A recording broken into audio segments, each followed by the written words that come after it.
నోవహు ఎలా జీవించాడంట? నోవహు జీవితంలో 3 ప్రాముఖ్యమైన సంగతులు పరిశుద్ధ గ్రంథంలో రాయబడినాయి. ఒకటి, నోవహు నీతిపరుడిగా జీవించాడు. ఈ తరము వారిలో నీవే నీతిమంతుడివి అని అంటాడు.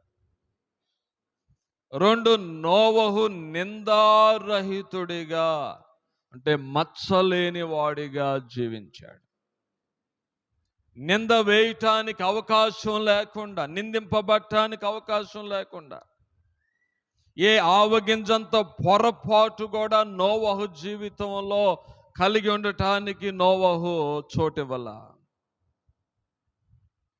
ఒక నింద వేయటానికి నోవహు ఎప్పుడు కూడా ఎవరికి అవకాశం ఇవ్వల.